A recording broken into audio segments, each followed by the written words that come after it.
Assalamualaikum warahmatullahi wabarakatuh. Waalaikumsalam warahmatullahi wabarakatuh. Alhamdulillahirabbil alamin. Wassalatu wassalamu ala asrafil anbiya'i wal mursalin wa ala alihi wa ashabihi Rasulullah ajma'in. Pertama-tama marilah kita mengucapkan puji beserta syukur kita atas limpahan rahmat yang telah Allah berikan kepada kita. Marilah kita curahkan buat junjungan Nabi besar kita, yakni Nabi Muhammad sallallahu alaihi wasallam. Baik, kami dari sebelumnya kami akan memperkenalkan nama kelompok kami dari kelompok 4. Saya Bagas Putrayadi.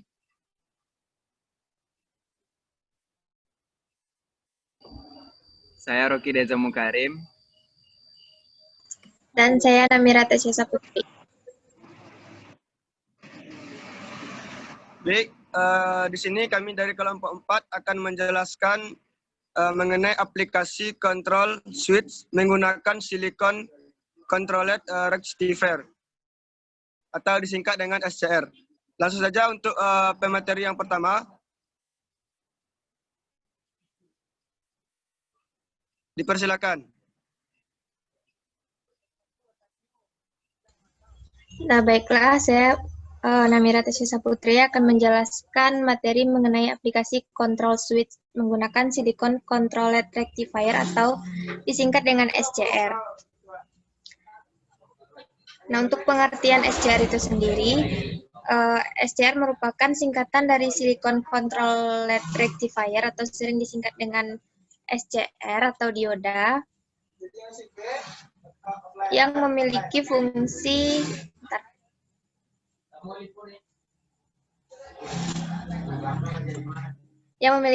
sebagai pengendali. Berbeda dengan dioda pada umumnya yang hanya memiliki 2 kaki terminal, SCR merupakan dioda yang memiliki kaki terminal. Kaki terminal ketiga pada SCR disebut atau dinamai dengan gate atau gerbang yang berfungsi sebagai pengendali atau kontrol. Sedangkan kaki lainnya seperti dioda pada umumnya yaitu terminal anoda dan terminal katoda. SCR ini merupakan salah satu dari anggota kelompok komponen thyristor. Selanjutnya, pada dasarnya SCR atau thyristor itu terdiri dari 4 lapis semikonduktor, yaitu PNPN atau positif-negatif, atau sering disebut dengan PNPN trioda. Terminal gate yang berfungsi sebagai pengendali terletak di lapisan bahan TPP yang berdekatan dengan kaki terminal katoda. Cara kerja dari sebuah SCR ini hampir sama dengan sambungan 2 buah bipolar transistor atau bipolar junction transistor. Selanjutnya,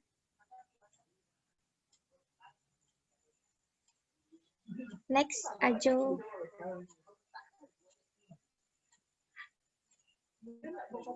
Nah, selanjutnya itu simbol dari SCR. Ini adalah bentuk dari simbol SCR. Nah, yang sebelah kiri yaitu diagram SCR. Terdapat 4 lapisan semikonduktor yang disebutkan tadi, yaitu PNPN, positif, negatif, dilambangkan dengan warna merah, dan negatif dilambangkan dengan warna hitam. Nah, yang kaki ketiga pada SCR yang disebutkan dengan nama gate tadi, yaitu berada pada sebelah kiri pada positif, dan dilambangkan dengan plus atau positif. Nah, simbol SCR pada rangkaian pada umumnya yang terdapat pada layar kita. Dan selanjutnya, saya akan menjelaskan prinsip kerja dari SCR tersebut. Nah, prinsip kerja atau cara kerja SCR sama seperti dioda normal. Namun, SCR memerlukan tegangan positif pada kaki atau gate gerbang untuk dapat mengaktifkannya. Pada kaki gate diberikan tegangan positif sebagai pemicu, sehingga SCR akan menghantarkan arus listrik dari anoda ke katoda.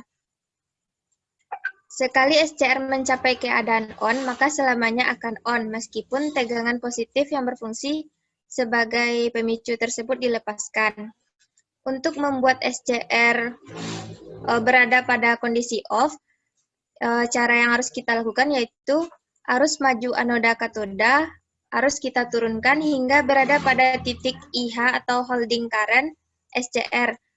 Besarnya harus holding atau IH sebuah SCR dapat dilihat dari datasheet SCR itu sendiri, karena masing-masing jenis SCR memiliki arus holding yang berbeda-beda.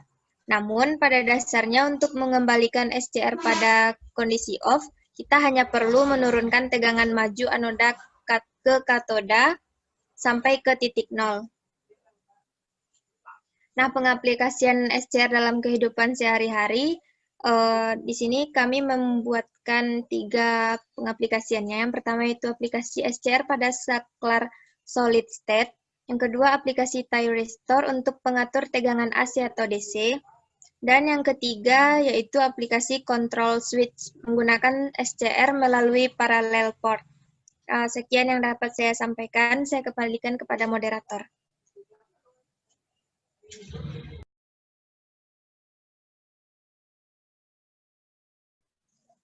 Baik, terima kasih pada Saudari Namira Tasya Saputri yang telah menjelaskan tentang pengertian SCR, simbol-simbol dari SCR, dan prinsip kerja dari SCR. Selanjutnya akan dijelaskan oleh pemateri kedua. Pada pemateri kedua dipersilakan. Baik, terima kasih kepada Bagas telah mempersediakan waktu untuk saya. Selanjutnya saya akan menjelaskan pengaplikasian SCR pada kehidupan sehari-hari yang dimana tadi sudah dibagikan ke dalam 3 kelompok. Pertama, pengaplikasian SCR pada saklar solid state. Solid state relay berfungsi sama seperti halnya relay mekanik. Dengan solid state relay, kita dapat mengendalikan beban AC maupun DC dengan daya besar dengan sinyal logika TTL. Rangkaian solid state relay terdiri dari 2 jenis, yaitu solid state relay DC dan solid state relay AC. Pada gambar rangkaian di bawah merupakan skema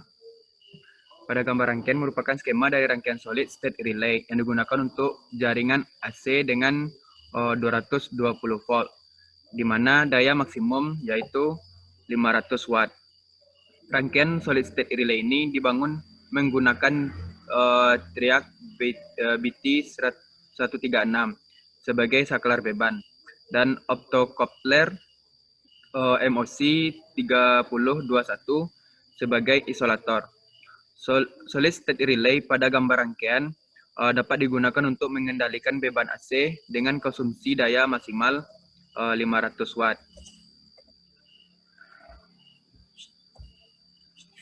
Kemudian pengaplikasian thyristor untuk pengatur tegangan AC atau DC. Dengan berkembangnya teknologi elektronika daya, khususnya dengan adanya penemuan thyristor, maka pemanfaatan konverter dan inverter merupakan sebuah solusi pemutakhiran pengendali kelistrikan. Misalnya dalam pengaturan tegangan AC atau DC yang mudah, luas, praktis, dan ekonomis. Thyristor khususnya pada SCR memiliki 3 buah elektroda, di mana yang pertama ada anoda yang disimbolkan dengan A, katoda dengan simbol K, dan gate di mana gate tadi sudah dijelaskan yaitu gerbang dengan simbolnya G, yang merupakan piranti elektronik yang banyak diterapkan pada rangkaian elektronika daya. Di dalam konverter arus bolak-balik, thyristor merupakan komponen utama. Melalui pengendalian sinyal picu yang tadi sudah dijelaskan, Tigrer, maka besarnya sudut conduction angle dan sudut picu varying delay angle dapat diatur. Rangkaian dasar dari SCR yang dimana di sana terdapat beban RL dan sumber tegangan US. Diperlihatkan pada gambar 1A, sedangkan gambar 1B untuk tegangan US, yang memperlihatkan bahwa pada sudut konduk SCR dengan sudut 120 derajat, maka sudut picu 60 derajat.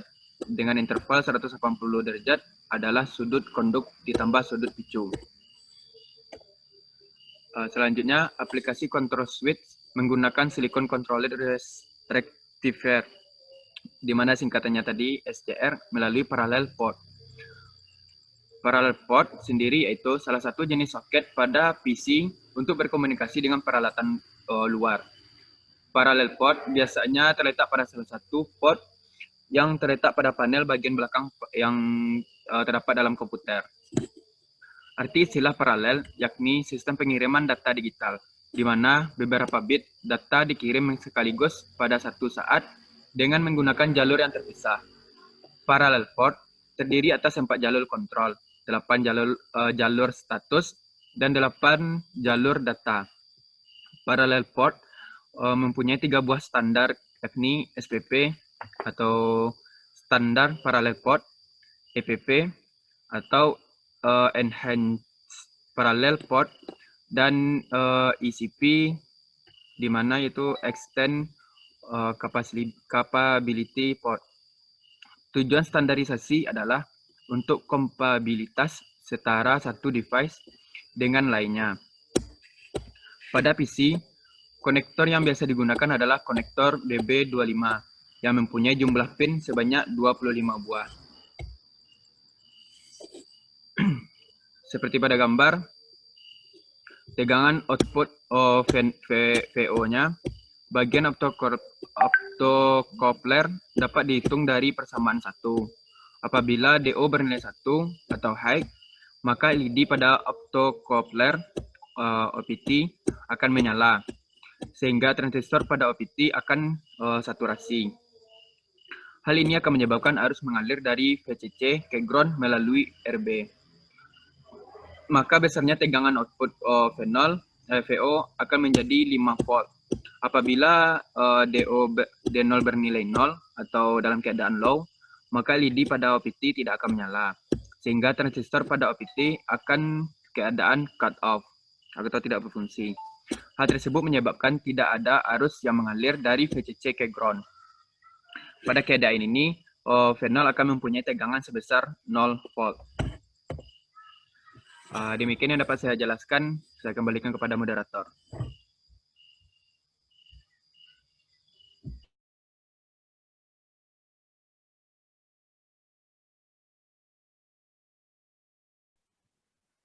Oke, terima kasih pada Saudara Jo, Saudara Rocky yang sudah menjelaskan aplikasi SCR dalam kehidupan sehari-hari. Baik, di sini saya akan lanjut pada kesimpulan.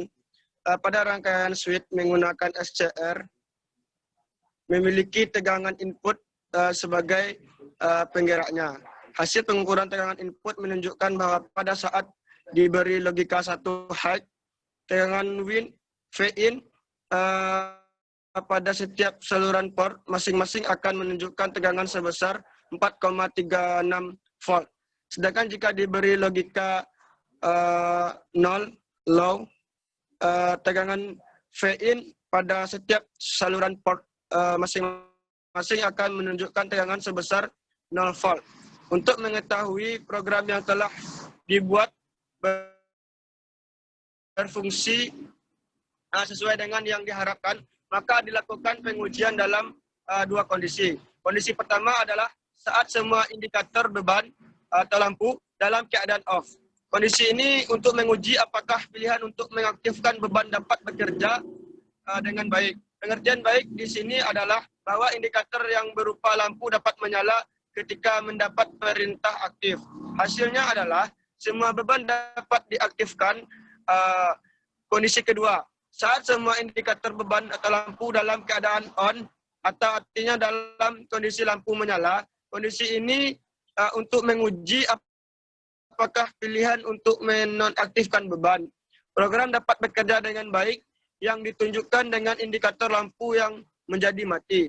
Hasil pengujian menunjukkan semua beban dapat dinonaktifkan atau semua lampu dapat dimatikan.